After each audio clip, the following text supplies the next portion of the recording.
ಏಯ್ ಇದಕ್ಕೆಲ್ಲ ಪರ್ಮಿಷನ್ ಸಿಗಲ್ಲ ಹೋಗಪ್ಪ. ಆನೆಸ್ಟ್ಲಿ ಇವತ್ತ ಒಂದು ಲೈನ್ ನಂದು ಫುಲ್ ಡೇನ ಹಾಳು ಮಾಡ್ಬಿಡ್ತು. ಅರ್ಲಿ ಮಾರ್ನಿಂಗು ಫ್ರೆಶ್ ಮೈಂಡ್ ಅಲ್ಲಿ ವೆಹಿಕಲ್ ತಗೊಂಡು FC ಗೆ ಅಂತ ಹೋದೆ.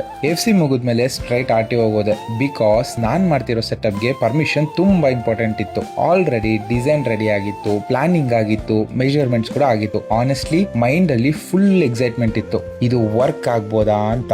ಮಜಾ ಏನ್ ಗೊತ್ತಾ, ಪರ್ಮಿಷನ್ ರಿಜೆಕ್ಟ್ ಆಗೋಯ್ತು. ಆ ಮೂಮೆಂಟ್ ಅಲ್ಲಿ ಒಂಥರ ಹುಡುಗಿ ಕೈ ಕೊಟ್ಟೋಗಿರೋ ಲೆವೆಲ್ ಅಲ್ಲಿ ಫೀಲ್ ಆಗೋಯ್ತು ಗುರು. ಬಿಕಾಸ್ ಆ ಒಂದು ನೋ ಜಸ್ಟ್ ಐಡಿಯಾನ ಮಾತ್ರ ರಿಜೆಕ್ಟ್ ಮಾಡ್ಲಿಲ್ಲ, ಆಲ್ರೆಡಿ ಹಾಕಿರೋ ಟೈಮು, ಎನರ್ಜಿ, ಎಫರ್ಟ್, ಹೋಪು ಇವೆಲ್ಲನ ಒಂದೇ ಸಲ ಕ್ವಶನ್ ಮಾಡ್ದಂಗಿತ್ತು. ಆದ್ರೆ ಇವತ್ತು ಒಂದು ಲೈನ್ ತುಂಬಾ ರಿಯಲ್ ಅನ್ಸುತ್ತೆ. Every rejection is not a dead end. ಕೆಲವು ಸಲ ಅದು ಡೈರೆಕ್ಷನ್ ಚೇಂಜ್.